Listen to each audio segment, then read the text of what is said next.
Brújula Loca presenta. Vamos a seguir con este tema. Integralia, de la empresa que dirige, el despacho que dirige Luis Carlos Ugalde, que fue presidente del entonces CIFE a principios de este siglo, ¿sí? Pues tiene la empresa, el despacho Integralia, y acaba de dar a conocer los 10 riesgos políticos para este año. Hasta me da miedo entrevistar a Luis Carlos Ugalde. Pero primero, Luis Carlos, gracias. ¿Cómo estás? Muy buenas tardes. Te quiero preguntar sobre la propuesta del presidente López Obrador, el anuncio que ya hizo hoy, de que el día 5 va a presentar sus reformas al Poder Judicial, a pensiones, al salario mínimo, a la reforma electoral, dijo también. ¿Tienes un primer comentario sobre esto? Por supuesto que lo tengo. Justo nuestro reporte de 10 riesgos que se publicó hace 3 días hace este énfasis de que lo que está en juego este año en la elección mexicana no es quién va a cocinar los próximos 6 años, sino la arquitectura política y económica del país por los próximos 30 años.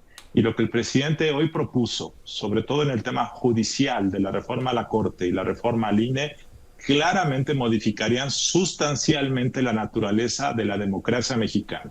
Nuestra democracia, Joaquín, tiene enormes deficiencias y ha sido un proceso a veces zigzagueante, errático, pero acumulativo de los últimos 30 años.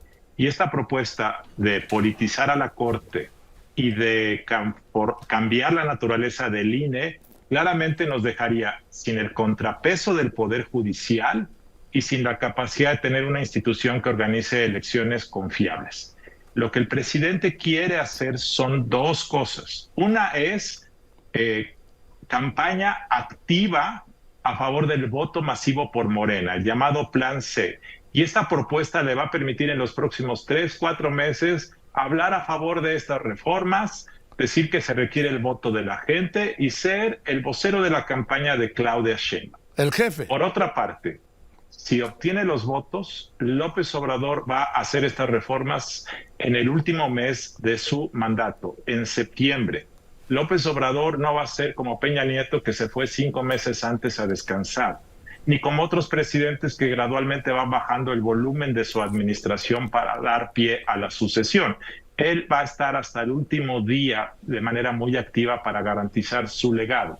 De tal forma que lo que quiere en el fondo es dejar la mesa servida a la sucesora, sea Xóchitl o sea Sheinbaum. De tal forma que la nueva persona que ocupe la titularidad del gobierno se vea de repente ya con una conformación política diferente, y esto me parece que significa el mayor riesgo político del país en este año, sin duda. A ver, Luis Carlos, tú fuiste presidente del IFE, el INE. Hasta donde yo recuerdo, cuando empieza el periodo electoral no se puede hacer ninguna reforma electoral, ¿es correcto? Es correcto. Y entonces, ¿cómo anuncia? 3 meses antes de que empiece no se puede hacer, y eso ocurrió el año pasado. Pero lo que el presidente no quiere hacer esa reforma en los próximos meses. El presidente quiere hacer propaganda y posteriormente, si obtiene los votos ya que haya acabado el proceso electoral, en septiembre, llevar a cabo esta modificación. De tal forma que tiene tiempo para hacerla, no lo va a hacer durante el proceso electoral, sino una vez que este haya concluido. Ahora dime, ¿cuáles son los 10 puntos de peligro? Me da miedo hacerte esta pregunta, decía hace un momento Carlos Ugalde, además en viernes, pero pues hay que enfrentar las cosas. ¿Cuáles son los 10 puntos de peligro que ves para este año?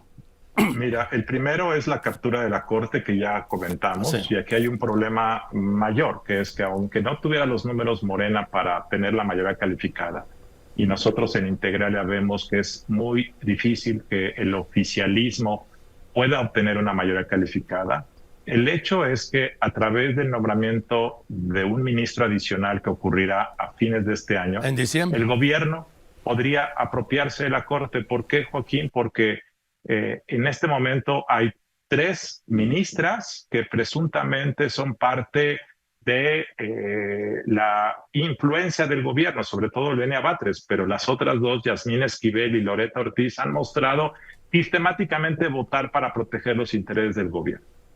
Y Sheinbaum gana la presidencia y es capaz de usar la misma ruta de López Obrador con Lenia Batres, de mandar una terna, se la rechazan, manda otra terna, se la rechazan, finalmente Sheinbaum designa a la ministra o ministro que ella quiera. Si eso ocurre y nombra a alguien afín, claramente el gobierno tendría 4 votos de 11 y esos 4 votos son suficientes para impedir la mayoría mínima de 8 que se requieren para declarar leyes inconstitucionales. Y ese mecanismo de defensa que tienen las empresas, los particulares, los individuos, dejaría de existir y claramente esa sería una captura. Es decir, parece que si gana Morena la presidencia con o sin mayoría calificada, la captura de la Corte es uno de los mayores riesgos que vemos este año. Así es. El segundo riesgo es el tema del INE, el tema de los órganos autónomos, que claramente López Obrador y Sheinbaum han manifestado interés en desmantelar este sistema de contrapesos que ellos llaman que es una burocracia dorada.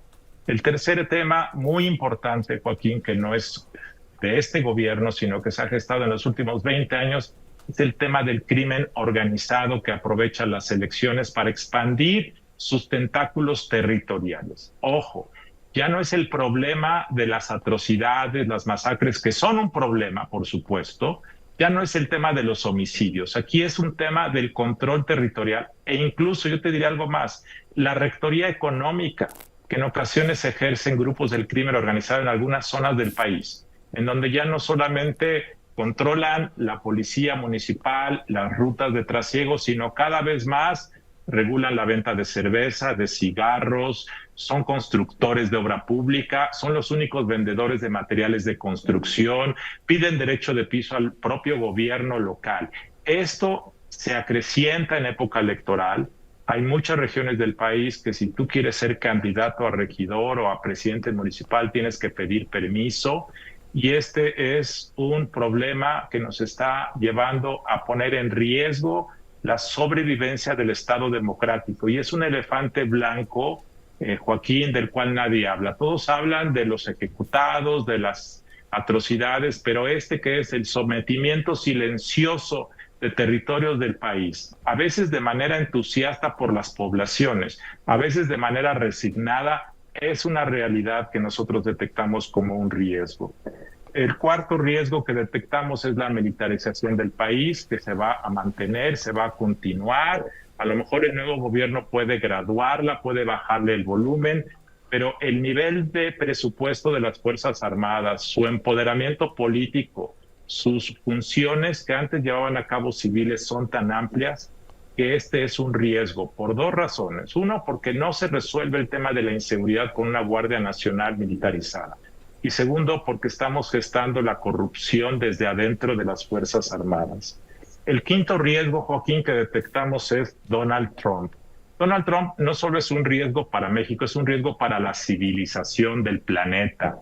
Es probablemente el mayor riesgo que enfrentamos como humanidad desde el surgimiento de Hitler en los años 30 del siglo XX, y no estoy haciendo una exageración retórica, estoy diciéndolo desde el punto de vista histórico. Es la mayor amenaza para la civilización, el mundo occidental, la democracia liberal. Y esto para México va a significar dolores de cabeza, amenazas comerciales, amenazas militares, temas de migración, el tema del fentanilo. Va a ser un dolor de cabeza para México si eso se materializa. El sexto riesgo que detectamos son leyes sorpresivas que afecten el clima de negocios. Por ejemplo, el tema de las pensiones es un tema que nadie traía en el radar y que el presidente lo puso por razones electorales en la mesa. Hay preocupación de dónde vas a fondear salarios al 100% de jubilación. Está el tema de el salario mínimo. Y estas reformas sorpresivas pueden claramente ser un riesgo para la economía. El séptimo riesgo que detectamos son conflictos postelectorales. Claramente, en caso de que gane la candidata oficial Sheinbaum, va a haber tal nivel de agravio para la oposición que probablemente no estén dispuestos a alzarle a la mano. ¿Por qué? Porque el presidente se ha entrometido, ha habido una campaña anticipada, gastos excesivos, y eso va a forzar a que la oposición se niegue a aceptar ese resultado.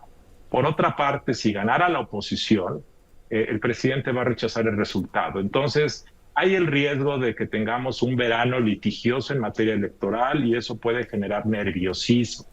El octavo riesgo es que el nuevo gobierno que toma posesión el 1 de octubre no ajuste fiscalmente el déficit. Este gobierno en 2024 propuso un déficit del doble del año pasado, de 2-3% pasamos a 5.2%. Y el gobierno dijo que la próxima administración en 2025 iba a reducir el déficit a la mitad nuevamente para que no hubiera nerviosismo de los mercados.